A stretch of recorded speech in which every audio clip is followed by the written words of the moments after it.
Hello and welcome to another exercise. This time we have this 3D model that I will be using to show you how to model things in FreeCAD and how easy it becomes once you understand how it works. For this video, I'm using the stable version of FreeCAD and I will model this part in the PartDesign workbench. This is the best workbench to start with when learning FreeCAD. For this 3D model, I will not need to draw everything exactly as it appears. Instead, I will model only one half of the part, including all of its features, and then use a mirror operation to complete it. Follow along with the process. Okay, I'm going to start with a blank document. To do that, I will click on this option, Empty File option, available in New File area to create an empty document. In this document, the first thing that I will add will be a PartDesign body object, and to do that I will go to the PartDesign helper features and click on this icon, New Body. Now with this body object I can start modeling the 3D model, and I'm going to start by creating a sketch attached on the XY plane of this body object. To create a sketch, I will go to PartDesign helper features and click on New Sketch command icon, and here in this step, I will select the XY plane. This will be the attachment plane of this first sketch. I will click on XY plane. In the Sketcher workbench, I will go to Sketcher, Geometries, and the first tool that I will select will be this one here, Polyline tool, and I will start by creating two lines here, a vertical line on the vertical axis and a horizontal line like this. I will skip the tool, right click, and next I will go to Sketcher Geometries again, and this time I will select the arc tool. I will click on the center point of this sketch and I will click on this endpoint and create this arc, and now I will skip the tool and drag this line here a little bit. I will select the arc tool again, and now I will click on the horizontal axis and I will close this geometry by creating this arc here. I will skip the tool. As you can see, I have 3 degrees of freedom. The next thing that I will do on this geometry is to add a fillet here in these two arcs, like we see here on this 3D model, this arc here, this fillet. And to do that, I will go to the Sketcher tools and click on fillet command icon, and now I will click on these two arcs, and here I have this fillet.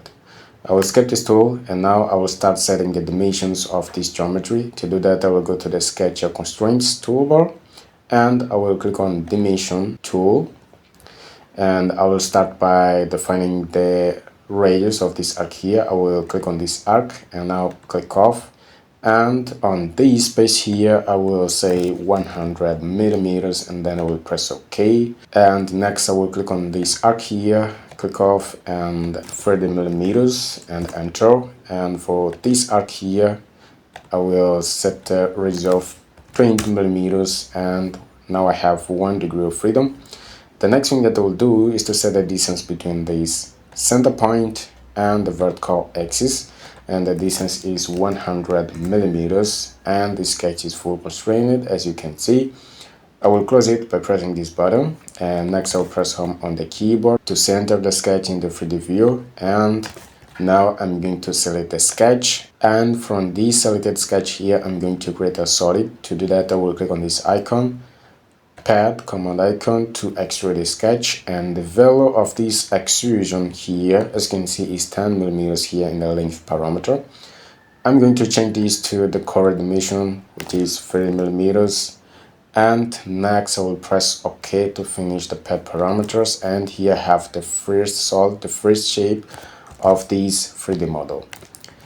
The next thing that I will do in this 3D model is to create this chamfer here, and to do that it's very easy. I will start by selecting this edge here, and next I will go to PartDesign Trace Up Features toolbar, these all tools here, and click on chamfer command icon. On the size of the chamfer I will change it to 10 millimeters, and then I will click off and you will see, and this is the result.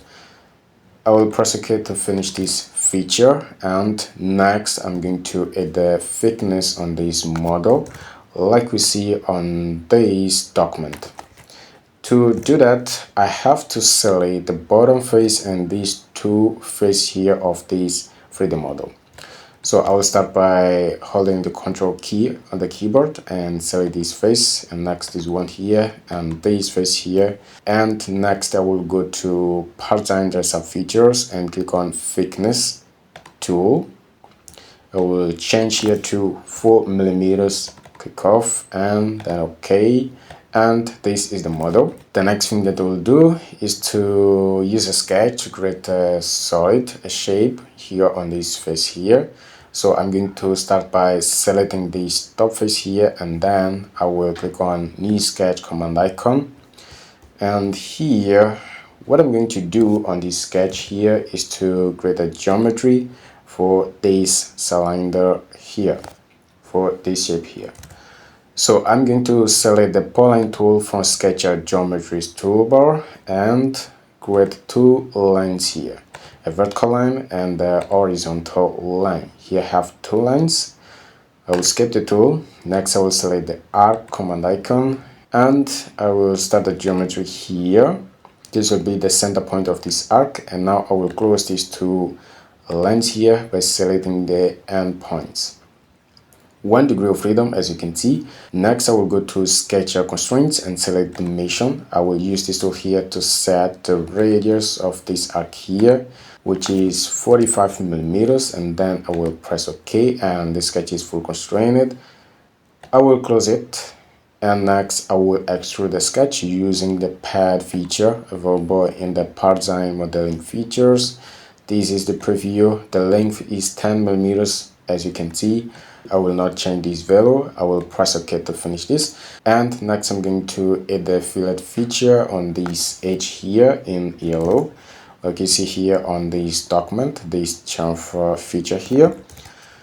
I will select this edge and then I will go to PartDesign and Features and I will click on this tool, chamfer. The size is 5 millimeters. Next I will press OK to finish it. Next, in the next operation, I'm going to create a hole on this model, and to do that, the first thing that I need to do is to select this edge. And next I will go to PartDesign Subtractive Tools, these all tools here, and I will click on Hole tool. Okay, this is the preview. The next thing that I will do is to go to the hole parameters and I will change the diameter here to 50 millimeters. Click off and then OK. Now I will select this edge again and click in hole feature to 64. Click off, and next I need to change the depth of this hole and remove the drill angle, this angle here. To do that I will uncheck this option and now I have this. Next I'm going to change the depth to 10 millimeters and then OK. This is the result. Next I will press OK to finish the whole parameters, and now I'm going to add a chamfer on this edge here. As you can see here we have this small chamfer. The size is 3 millimeters. What I'm going to do is to select this edge and then click on chamfer command icon and change the size value to 3 millimeters. Click off. This is the preview. It's fine. Now I press OK to finish it. What is missing to do now is to create a sketch on this face here. I'm going to use that sketch to create this shape here. So I will select this face. With this face selected, I'm going to click on New Sketch command icon, and here I have the second sketch. As you can see, I will zoom in here and I will start by creating a vertical line on the vertical axis. I will click on Line tool here on the Sketcher Geometries toolbar and I will create this line here. Next, I'm going to use the arc command to create geometries here. I will select the tool. I will click on the center point of this sketch. I will start the first arc here on this endpoint. Here I have this arc and the second arc. Okay, here I have this. Now I'm going to click in this position and create this geometry and skip the tool. As you can see, I have 5 degrees of freedom. What is missing to do on this sketch here is to apply tangent constraints for this point here and this one here. and then use the dimension tool to fully constrain this sketch. So I will start by selecting this point in this way and go to Sketcher Constraints and use Tangent Constraint to constrain this point. Now I will select this point and do the same thing. Now I have 3 degrees of freedom. What is missing to do is to set the radius of this arc here, this arc, and the angle between this line here and this point. I will select the dimension tool. I will start by clicking on this arc here, and the radius will be 6 millimeters. And now this arc here, the radius will be 8 millimeters. And now I have this 1 degree of freedom. What is missing to do is to set an angle between the vertical axis with this point here. If I select the vertical axis and then click on this point, as you can see, this is not possible. Okay, let me try a different method. I will go to Sketcher Constraints, expand the dimension tools, and select Constraint Angle, this tool here, Angle Dimension, and I will click on this vertical axis, and now this point, as you can see, it is not possible. Okay, so what I'm going to do here to solve this problem is to add a reference geometry, a line between this center point and this one here. So I will start by clicking on this icon to change the geometries to construction mode or reference mode, and I will select the line tool. I will start a line here on the center point, and I will click on the center point of this sketch, and here I have a construction line and I still have 1 degree of freedom. Next, I will select the dimension tool, and now I will click on the vertical axis and now on this reference geometry, and I will set the correct angle here. I will click off. Here I'll say 95 degrees divided by 2, and the result is this one here. I will press OK, and here I have a fully constrained sketch. I will close this sketch, and next I will select the pad tool. And the size of this extrusion will be 5 millimeters. Okay, as you can see here, and then I will press OK. Next, I'm going to create a chamfer feature on this edge, and to do that, the first thing that I will do is to select this edge and then go to PartDesign Sub Features toolbar and click on this icon. The size is 3 millimeters. I will go to chamfer parameters in the size parameter. I will change its value to 3 millimeters, and then I will press OK. And next, I'm going to create a sketch on this face here. The idea of the sketch is to remove material on the 3D model. So with this face selected, I will create a new sketch. As you can see, I have the sketch geometry tools in reference mode, so I don't need to change them to reference mode. My idea here is to import the edge of this face here into the sketch as reference geometries, and then I will create an offset of the geometries. So now I'm going to select the external projection tool from Sketcher tools, and I will click on this face here, and here I have these geometries. These are reference geometries. Now I will skip this tool and change these tools here to normal mode. I will click on this icon, and next I will zoom out here and select these all imported geometries and click on offset command icon here on the Sketcher tools and check add offset constraint, and now I'll type -3 millimeters, and here I have a fully constrained sketch, as you can see, but I have a small problem here. Okay, I will refresh the sketch and I still have the same problem. Okay, what I'm going to do here is to select this line here. I don't know why this line appeared here. I will delete it, and now I have 2 degrees of freedom, as you can see. Okay, now I'm going to zoom in here and select this reference geometry and delete it. I don't need it. And next I'm going to select this point and now this imported edge and apply a constant constraint. Okay, now I have 1 degree of freedom. What is missing to do here is to set the distance between this point to this point, or this arc to this arc. I'm going to select the dimension tool and select this arc and this one here, and now I will click off. As you can see, the length is 3 millimeters. This is the correct length. I will just press OK, and I have my sketch fully constrained again. I will close it. Now I'm going to use the pocket tool to remove material on the model. I will increase the size of this pocket. I will drag this arrow like this, and then OK, and here I have the pocket. The next thing that I will do is to create a sketch on this face here, but now this time the idea is to add material on this model. So I will select this face and create a new sketch. I will zoom out and zoom in here. What I'm going to do is to change the geometries to reference mode and import. I will select this tool and import the edge of this face here.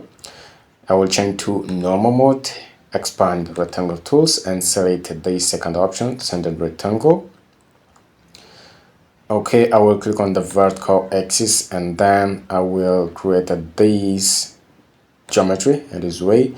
I will use the dimension tool to set the width of this rectangle, which is 3 millimeters. And now from this point to this line here, I'm going to say 1 millimeters. The same thing here, this line to this point, 1 millimeters, and I have a fully constrained sketch. I will close it. Next, I will extrude this geometry in this direction. I will select the pad feature. In the pad parameters, I will go to type parameter, click on it, and change to up to face, and then I will select this bottom face, and OK. This is the same thing that we have here.